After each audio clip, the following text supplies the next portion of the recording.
బాయ్స్తో friendship చేయొచ్చా?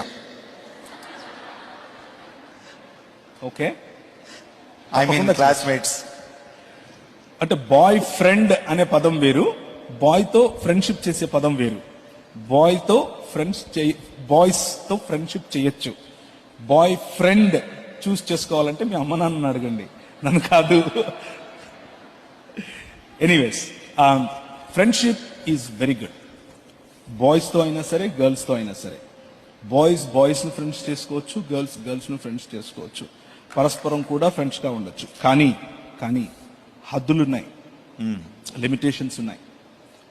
You know, మీకు ఎలాంటి మాటలు మిమ్మల్ని మీ పరిశుద్ధత నుంచి దూరం చేస్తాయి, ఎలాంటి టచ్ మిమ్మల్ని పరిశుద్ధత నుంచి దూరం చేస్తుంది, ఎలాంటి సహవాసం మిమ్మల్ని పరిశుద్ధత నుంచి దూరం చేస్తుంది అన్నది మీకు తెలుసు. సో జాగ్రత్త పడండి. నాకు 6 పిల్లలే అందరూ. నాకు 14 మంది పిల్లలు, 2 బయోలాజికల్, నాకు పుట్టిన వాళ్ళు 2, మిగిలిన వాళ్ళందరూ ఇంట్లో పెరిగిన వాళ్ళే. కానీ నేను వాళ్ళకి చెప్తాను, మా ఆడపిల్లలకు చెప్తాను, యూ నీడ్ టు నో, ఒకరు చూస్తున్నారు అంటే ఎలా చూస్తున్నారు, ఏ దృష్టితో చూస్తున్నారు మీకు తెలియాలి.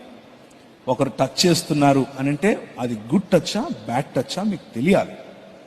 అదే పనిగా దాని గురించి నా భార్య వాళ్లకు క్లాస్ తీసుకుంటుంది. This is wrong and this is good. So friendship is good as long as it is in its own limitations దాటకూడదు. ఫ్రెండ్షిప్ ఇంటి వరకు రాకూడదు. ఇది గుర్తుంచుకోండి ఆడపిల్లలు.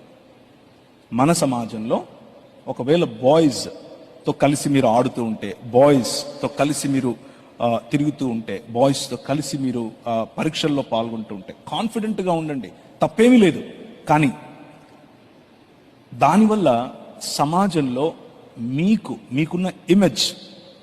మీకున్న ఇమేజ్ నాశనమయ్యే ఫ్రెండ్షిప్ వద్దు.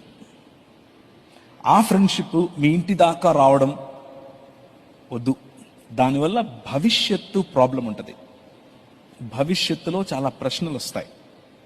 అలాంటివి రాకుండా మేనేజ్ చేయడం కోసం చేయడం మంచిది. కాబట్టి వీలైనంత వరకు మీకంటే చిన్నవాళ్లను తమ్ముడు అనే పిలవండి.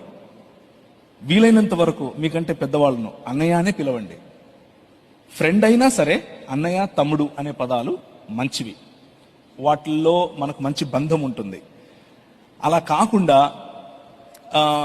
ఒరే రారా పోరా అని చేతులు మీరు వేసి వాళ్ళు వేస్తే అది మీ పరిశుద్ధతకు, మీ వ్యక్తిగత జీవితానికి భవిష్యత్తులో ఇబ్బంది అవుతుంది.